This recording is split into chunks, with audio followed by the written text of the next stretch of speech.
Scott, Boone. A letter just arrived for you by special messenger. Oh. You go on in, Dan. I'll be along in a moment. And it's apparent wherever you look. Primitive, unlettered people with barbaric manners. No idea how to serve food. No appreciation of wine or clothes or... Now, there's an excellent example of what I'm speaking about. The perfect primitive. No knowledge of the finer things in life and no desire to learn about them. He lives in the wilderness by his wits, like an animal. Young man.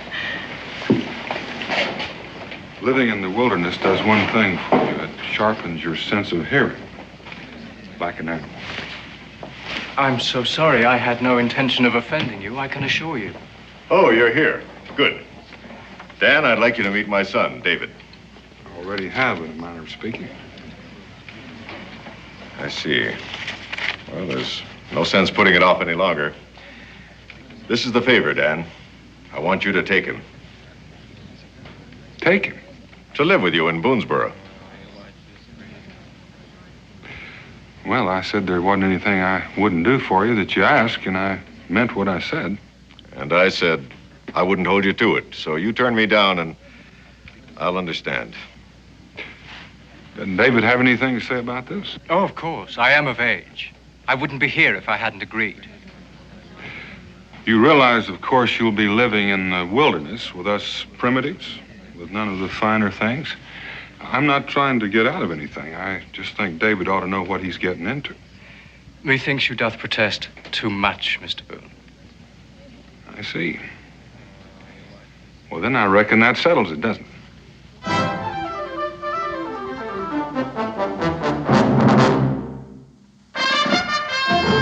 Daniel Boone was a man, yes, a big man, with an eye like an eagle and as tall as a mountain was he. Daniel Boone was a man, yes, a big man. He was brave, he was fearless, and as tough as a mighty old tree. From the coonskin cap on the top of old Dan to the heel of his rawhide shoe, the rippinest, roaringest, fightingest man the frontier ever knew. Daniel Boone was a man, yes, a big man, and he fought for America to make all Americans free. What a Boone wanted to do and what a dream come true was he.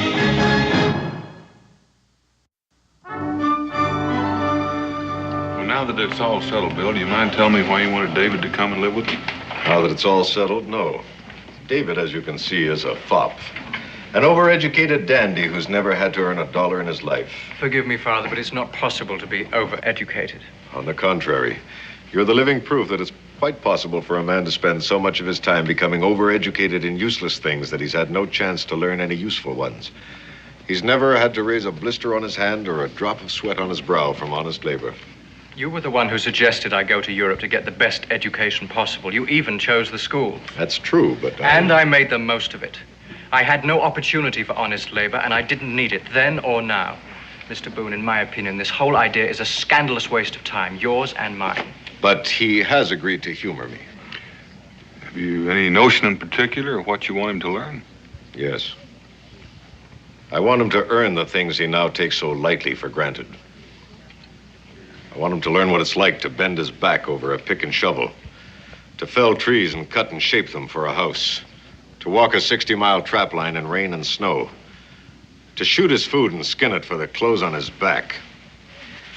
I want him to learn what life is all about. Yes, but you see, Father, that is not what my life is going to be about. I don't intend to ignore 12 years of education. I mean to use them. Well, I think your father has a point, David. I think maybe your education could stand a little filling out. There is nothing that cannot be learned from books, Mr. Boone. Well, now, I doubt that. And I don't think you could find any book that says that. Besides, this conversation is quite academic. I have agreed to give up several months just to keep my father happy. Do you think that's long enough, Dan? Well, you can learn a lot in a short time if you want to, and nothing in a long time. I think it's up to David. Oh, no, Mr. Boone, it's up to you. You see, I am just an empty vessel waiting for you to pour some of your precious knowledge into me. I even intend to humor you, within reason.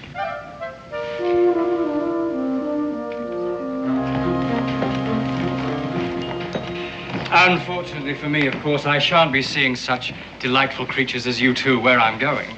We'll miss you. Don't be gone too long. Well, I'll try very hard. I assure you that I'll be He seems ready for the frontier. Seems pretty well set up for a young man spent the last 12 years living the life of a gentleman. Dan, I don't want you to hold back. Treat him as you would any other young man. And don't be afraid to, well, make it as difficult as you think necessary. Within reason. Of course, I leave that up to you. He's made of good stuff, I'm sure of it. Mr. Boone, if you're ready, I'm sure I am. What is that? Paints, brushes, canvas, sketch pads, and charcoal. David fancies himself an artist. Correction, Father. I am an artist, and a very good one. Well, I'm sure you are, David, but, well, we've got a long trek in front of us, and since you're new to the frontier, you may just find it difficult to propel yourself. Mr. Boone, I agreed to subject myself to this puberty rite to prove my manhood according to my father's antediluvian notions. But I did not agree to waste all of my time. I will not forego my art, not even for 2 months, and nothing that you can say or do will force me to do so. All right. There's some things a man has to learn the hard way. Oh, my badge of courage and virility? Well, you might find that it might come in handy before we get to where we're going. See you in about 2 months. Without fail. Goodbye, son. Dan Boone's the best man I know. Follow his lead and you can't go wrong. I follow my own lead, Father, and I haven't gone wrong yet.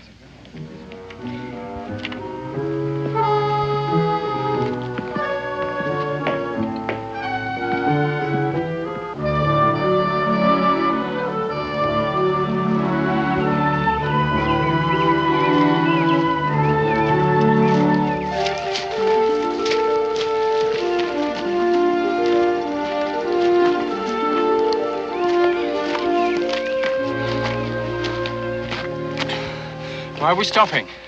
Get a chance to catch your breath. Oh, no. We'll carry on until you're ready to rest.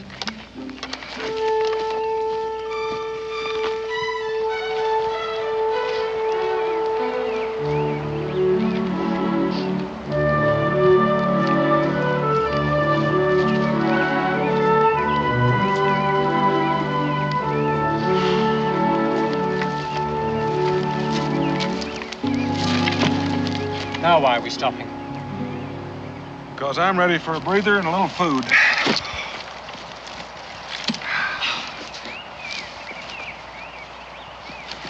Taking pity on the tenderfoot?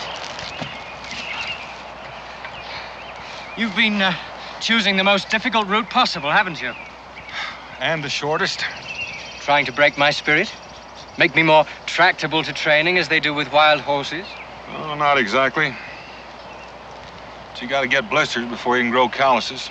Sometimes the hardest way is the easiest way in the long run. Now tell me, Mr. Boone, is that part of your homespun philosophy?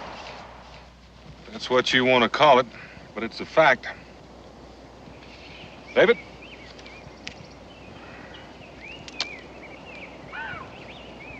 I'd heard that you pioneers sometimes eat horse meat, but I didn't know you ate the harness too. It's horrible. Well, you may not like it, but it's nourishing. We can't afford to shoot any fresh meat as long as we're in Shawnee country. That's very amusing, Mr. Boone.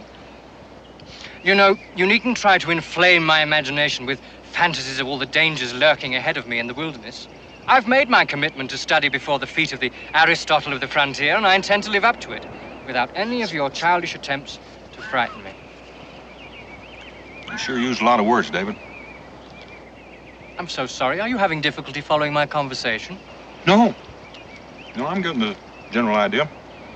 I sure would hate to have you holler help for me, though, if I was drowning. Well, then I'll make it very simple for you. I don't believe that there's an Indian within 100 miles of here. Takes in a lot of territory. You'd still have me believe that we're in danger, wouldn't you, Mr. Boone? Well, I'm bored with your childish pretense. I've had enough of it. Well, you're entitled, David. You're pretty good at humoring people, so just for now, why don't you humor me? And let's haul out of here.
trap line? It's been part of every year in that valley. The site of my voyage backward in time, to find the skills made obsolete by the advance of civilization. It's a good thing some of us still know how to trap. Otherwise, how would you civilize folk by your furs? Touché, Mr. Boone. I admit to being curious, David. About why I agreed to subject myself to this nonsense? Since you seem to feel that way about it. Well, perhaps I don't want to be cut out of my father's will. You see, he's become a very rich man. That had crossed my mind, but I don't think that's the real reason. All right. It's rather simple, really. My father's been very good to me. And although he's a little misguided in this, he means well. Misguided? You think you're smart enough to pass judgment on him? He's still rather a child, isn't he? Is he? Well, now, does a mature man still cling to romantic notions of his youth? Bill Scott is as much a man as I've ever known. And what he remembers and wants for you is an appreciation of life that can only be learned by experience. And speaking of experience, I better teach you how to use that rifle. You see this pine cone? It could save your life.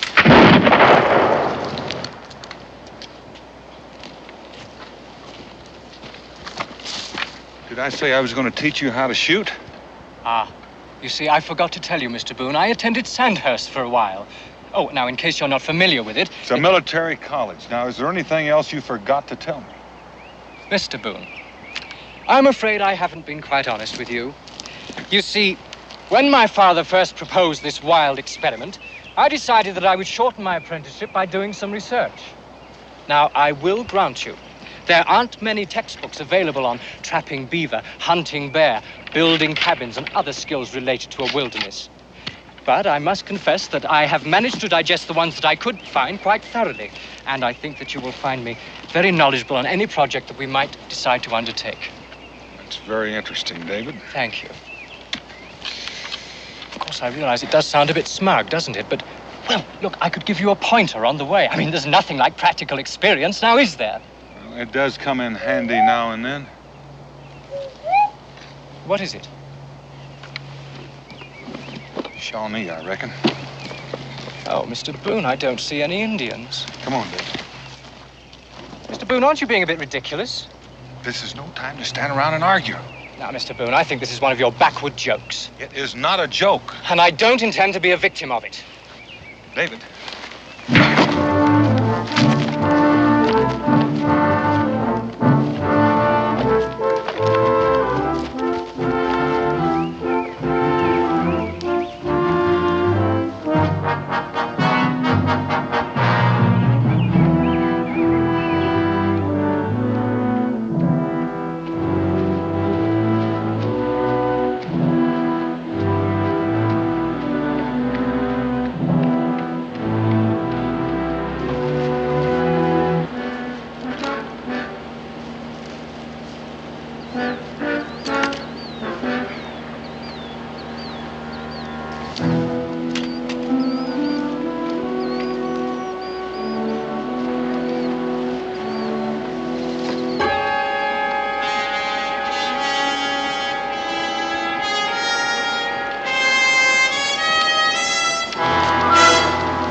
They passed here.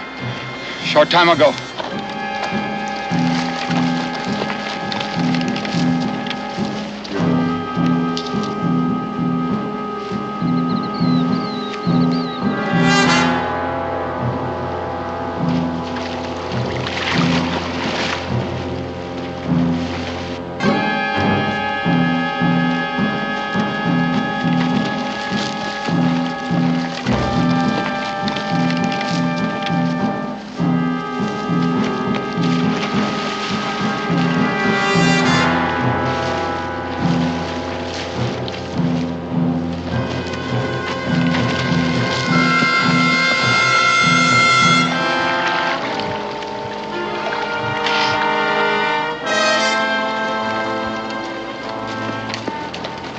Tracks on the shore?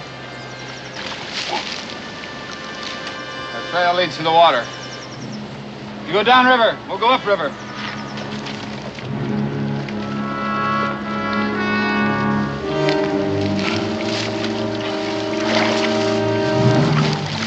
Quietly. Let him get out of earshot.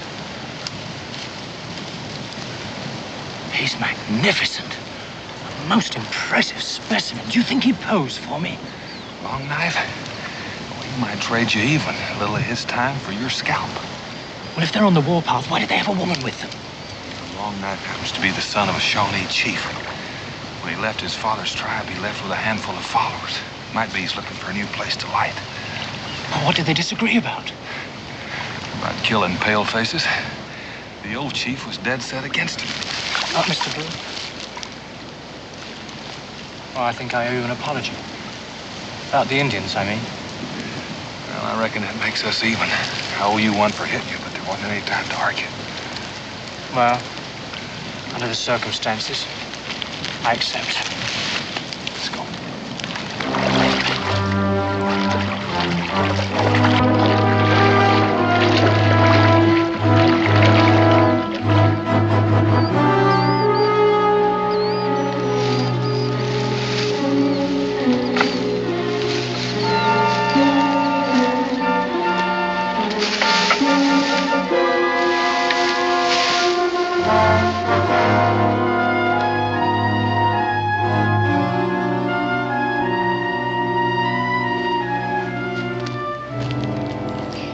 Forgive a rather obvious question, Mr. Boone. I mean, a very short time ago, we were running for our very lives from angry savages, and yet now you sit terribly calmly, build an enormous fire, and cook some fish. Well, I mean, is there some sort of an unspoken truce that takes effect at sundown? That's pretty good, David. But that's not exactly the way it is. A human sanctuary? How curious. Well, you see, Long Knife's father's a chief, and he owns this land. They had a falling out, and the Long Knife swore never to set foot in this territory again. Could you draw me a map of it? Well, not even a good artist could do that. Here, let's see. That's Thank you.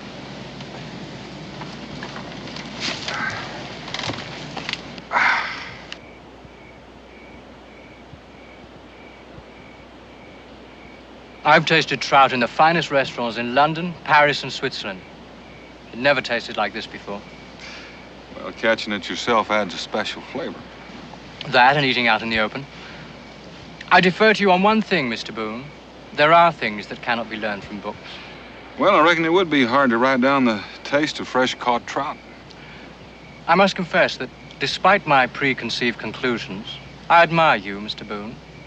That is, of course, in the way that you relate to your environment, limited though it is. But I don't understand why a man of your obvious capabilities would choose to spend his life in this wilderness. Well, that's just another difference of opinion, David. I never considered spending my life out here a waste. Man against the elements, the primordial battle for survival, that's a rather limited use of the abilities God gave us, surely. Not against, David. Learning to live with nature, to make the most of what God has given us. Well, of course, if you prefer to use it in those terms. But the very fact that it can all be learned in a matter of a few weeks doesn't add up to much of a challenge, does it? Well, I'm still learning, but then, of course, I never had any chance to read those fancy books of yours. Well, you pick up a few minor things, nothing very important. But you see, I've learned enough since I've been out here, Mr. Boone, to be able to exist on my own if I so choose. Aren't you forgetting all you knew before you got here? Well, they help, of course. But what I'm really speaking of is the practical application of that knowledge. I haven't seen any demonstrations of that yet. Ah, but you're my instructor. I'm here to learn from you, remember? Oh, in other words, you didn't want to show me up. Putting it rather bluntly, but yes, you're right. You know, David, I've known a couple of young cubs like you, and they've all had real outsized opinions of themselves. But compared to you, they've all been shy and retiring. I hate false modesty, Mr. Boone. I'm surprised you even know how to pronounce it. And if I were a betting man, I'd place a sizable wager that I could reach Boonesboro from here all on my own, even though I've never been there before. If I weren't a friend of your father's, I'd take you up on that. You'd lose the bet. I doubt it. And you'd be apt to lose your life. Mr. Boone, that sounds like a challenge. No, just friendly advice, A word to the wise. which the wise would heed.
David. David, are you all right? Oh, my stomach. I know, you've been poisoned.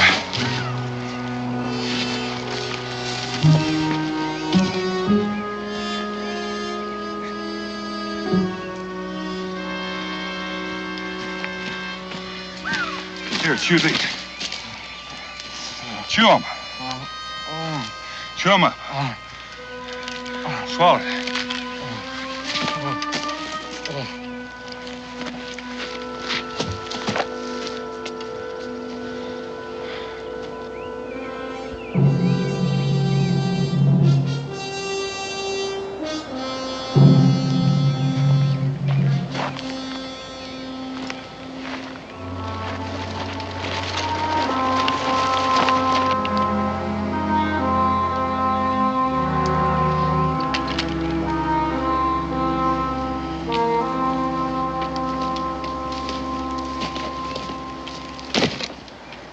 How do you feel? It's all the same to you. I think I'd like to die. Right here. You almost did. Aren't you going to say I told you so? No, I figure you feel bad enough already. We've got to keep moving. Your nighttime navigating took us right back into Long Knife's territory, and he just might have picked up our trail again. Mr. Boone, I don't know how much help I'm going to be, I'm afraid. Well, it doesn't matter. Just don't try using that gun.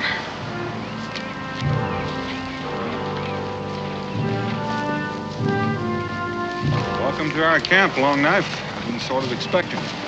I have a difficult trail to follow. You're not quite difficult enough.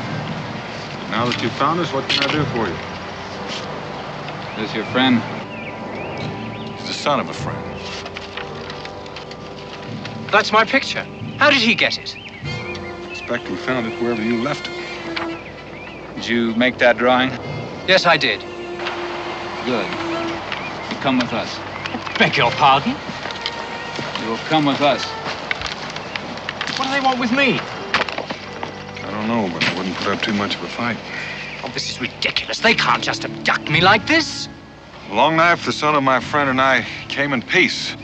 Boone, don't make me shed your blood.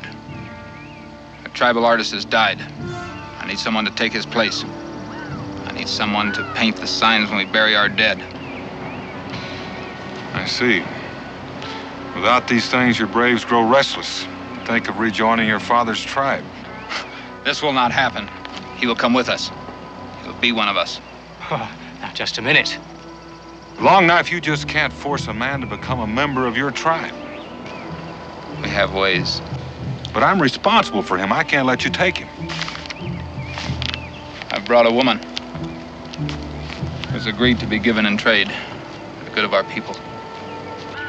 I have a woman, Long Knife. You know that. Use her as a slave for the father of this one. She will untie you when the sun goes down. Do not follow, Boone, or you will die. Mr. Boone, you cannot allow this to happen. I don't seem to have much to say about it. Well, contact my father. Perhaps he can... I'll do that. But don't you do anything foolish. Have patience. Do you understand that, David? I think I do.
Now you can go and back to your own people. I cannot. I belong to you. Nobody belongs to anybody. No offense intended. But I cannot go back. I've been given in trade. It's a matter of honor for me and for Longknife.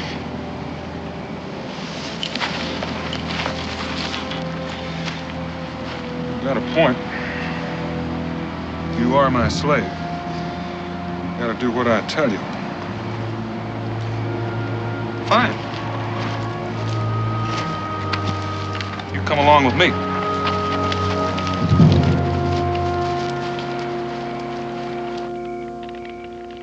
You may rest now.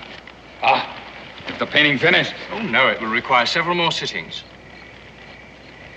You have great magic in your brush. It's not a question of magic, it's a question of being taught, a question of training. Where did you learn such magic? In a school, across the ocean. The ocean? Across the big water. Far from here. Yes, well, anyway, that's where I learned to paint. This painting gives me strong medicine. Stronger than that of my father. I will become the chief of all the Shawnee. Oh, I think you're attaching a little more power to this painting than really exists. When this painting is done, you will teach me the magic. Oh, I'm afraid I can't stay that long. You will stay. You will become a blood brother to the Shawnee. My people will become your people. Now, I'm sure you intend that as a great compliment, and I am deeply flattered. But I don't really think I'm worthy of such an honor. And the plain truth of the matter is, I have no desire to become your brother. To become a Shawnee is a great honor. Oh, I'm sure it is, only... You dare to insult our ancestors? No, I don't wish to insult.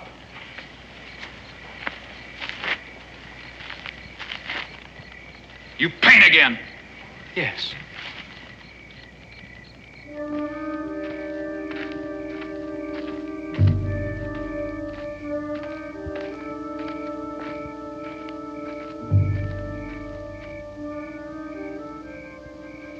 You'd like to rejoin your people, wouldn't you? I cannot. The way things stand, you belong to me. And as long as you belong to me, you'll obey me. Do you understand? Yes. Come along with me.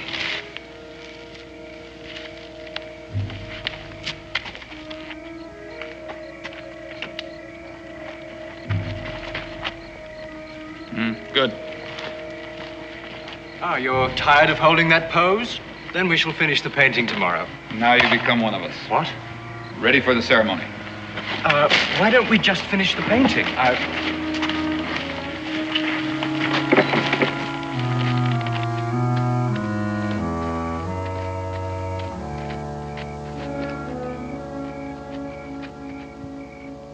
You know, since Longknife figures that you're a fair trade for David, I think it's only right that David's a fair trade for you. I don't understand. I just wouldn't want Longknife to come to the conclusion that you'd gone along with me in this.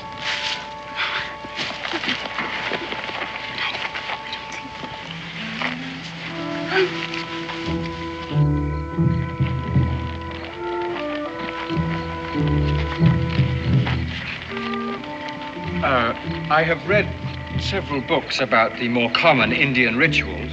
Am I permitted to ask which one of these I am to be subjected to? Is it the hot knives or the rawhide thongs? You'll learn for yourself. This is a test of your manhood, your fitness to become a blood brother. Look, you don't understand. I don't wish to insult you, but... If you don't choose to be our brother, you choose to be our enemy.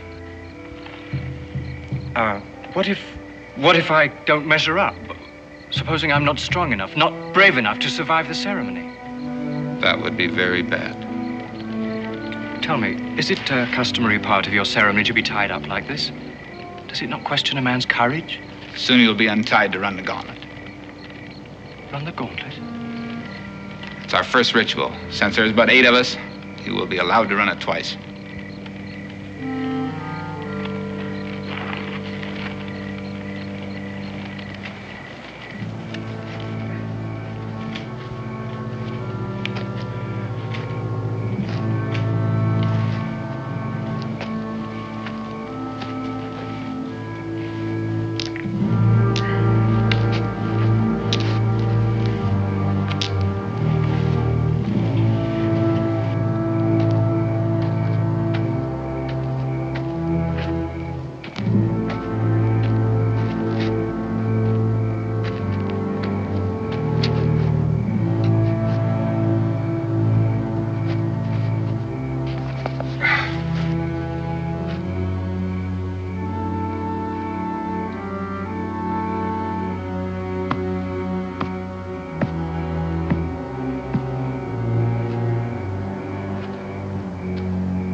Drink. What is it? It's the wine of courage. Yes, but what's in it? Oh, many things. Many special things. Now drink. Prepare yourself now. The ceremony will begin.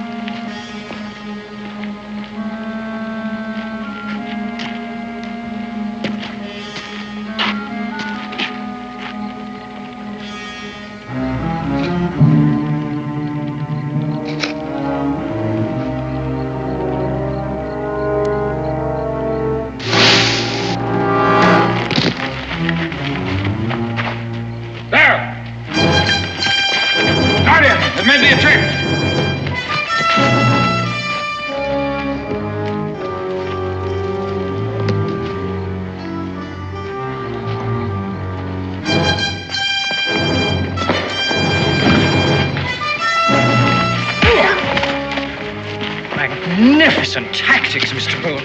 Let's get out of here. Won't they follow us if we run? They'll kill us if we stay here.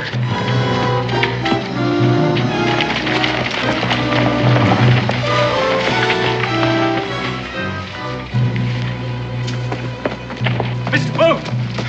Mr. Boone! Save your breath, run. There's a river just up ahead. Mr. Boone, it's my paints. Your paint? Yes. I left them at Long Night's camp. I must go back for them.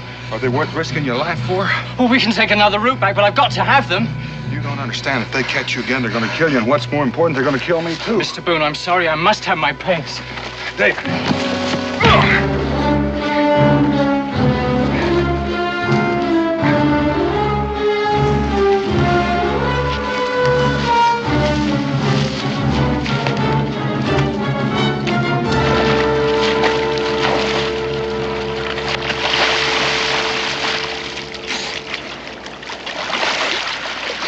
Mr. Boone, you struck me. Again. That's right, I did, again. All right, sir. This time, I insist on satisfaction. Listen, I'll give you a chance, but this is not the time or place. Long Knife's behind us, and if we fight here, he's the only one that's going to get any satisfaction out of it. Very well. I will await a more propitious time. Well, I'm sure glad to hear that. Now, let's get out of here.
My turn for what? Take a set of tracks up in the grass like I did. Oh, look, why don't I just hide somewhere and perhaps you could lead them away? Now, wait a minute. It's not that I want to make you the quarry for my own safety. I don't want to see you killed on my account. Besides, you can outdistance them alone. Well, you do like I asked. Don't you think Long Knife can tell the difference between two sets of tracks and one? Yes, I should have thought of that.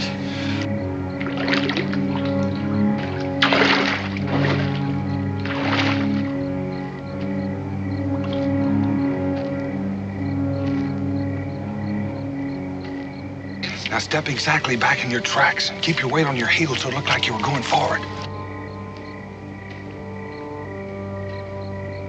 Rather tricky, isn't it? It's very convincing, though. Do you think Long Knife will be taken in by the deception? Better hope so. Come on.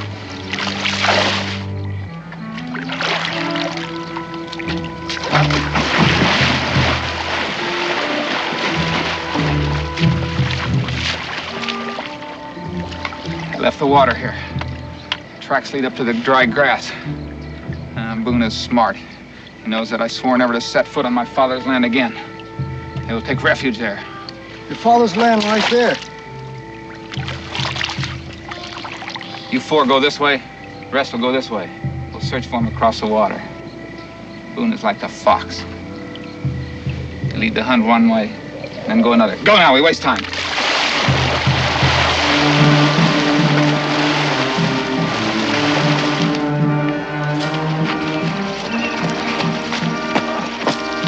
Mr. Boone.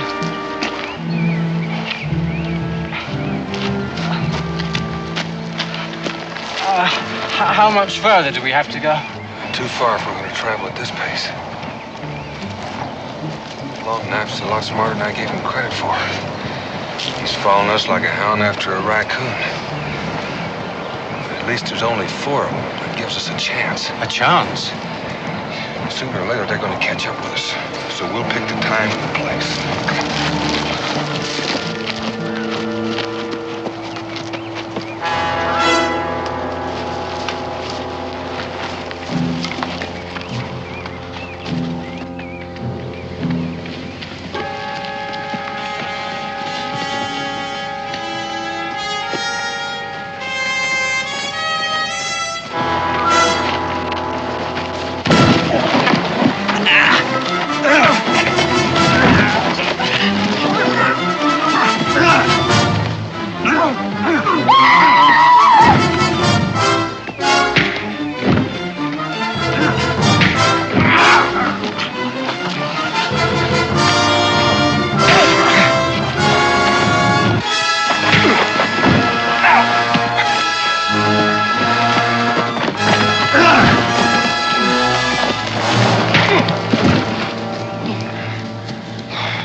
Thank you, David, for saving my scalp. Well, that works both ways, doesn't it? Now, if you'll let me have your knife. What do you want with my knife? Well, we're going to scalp them, aren't we? Don't tell me you've read a book on how to lift a scalp. Yes, I did, and it gave very explicit directions. You see, you hold the forelock of the victim with your left hand, and you make an incision just at the hairline on the forehead. Well, David, don't you think we could just tie him up somehow? We won't hold him for long. We'll be long enough to get out of here. Oh. Well, I suppose that decision's up to you, Mr. Boone. But I must tell you, I'm very disappointed in you.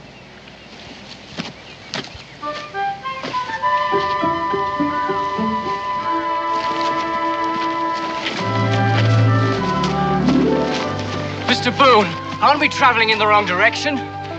Well, we have been for several hours. Why?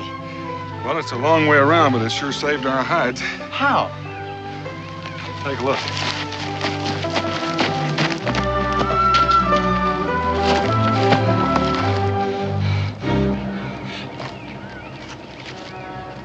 They're stopping.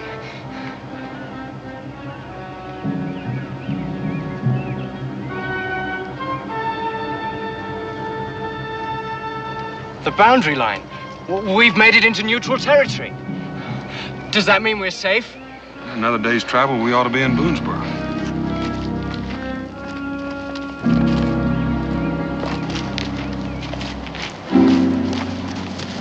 All right, Mr. Boone. Here and now? Here and now, Mr. Boone. Why don't you take a little time and get your breath? Oh, I am sufficiently recovered, thank you. Besides, it will help to balance the advantage of my obvious youth. I mean to be very fair about this, you see. Oh? What's going to balance my advantage in size? My superior skill. Mr. Boone, I hate to do this, but my code demands satisfaction. I see. Well, what if I tell you I don't know how to fight your style? That's exactly what I'm counting on, Mr. Boone. It's no good trying to talk your way out of it. I insist on teaching you a lesson. Would it make any difference if I told you I don't want to fight you? Well, you were quite willing before when you struck me without warning. Well, you know why I did that, David. Mr. Boone, I have no intention of changing my mind. We will fight until one of us is unable to rise to his feet. What a waste when we have so far to travel. Why don't I just apologize and we'll let it go at that? Don't patronize me, Mr. Boone. You defend yourself. You will see that brute force is no match for the science of fisticuffs. Science, Mr. Boone, the wave of the future. Well, I reckon so, David, but we're not in the future yet.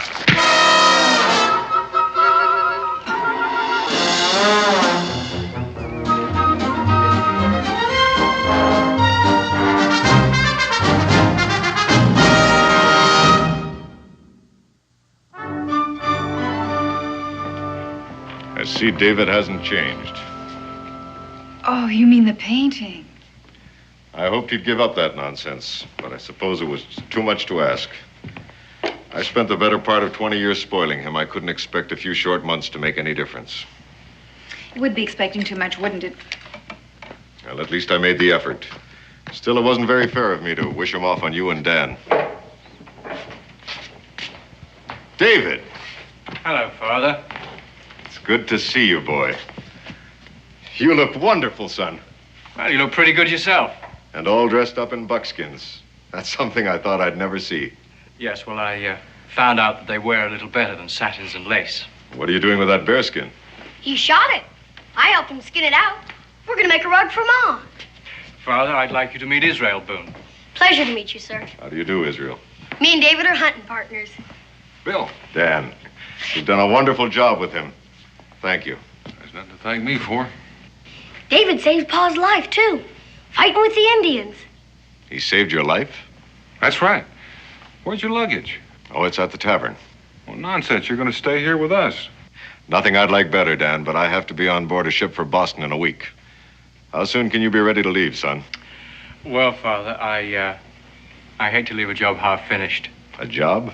We're building a cabin. Might take a while to finish, but then the trapping season will start. You mean you want to stay here? Well, at least through the winter, anyway. It's pointless to learn something and then not put it to use, isn't it? I think you're serious. I am. But what about your painting, your education? Well, I can use that education. Somebody should be writing a history of the frontier. One day, this will all be gone. Father, you can help me. You send me some supplies from Salem, and I can keep track of it on canvas, too. You haven't said anything, Dan. Well, I reckon you know what I'm bound to say. I think it's a fine idea. Besides, David said he'd teach me how to paint. That'll take a while. I knew it was too good to be true. You better watch him, Dan. You'll be making a dandy out of Israel, too.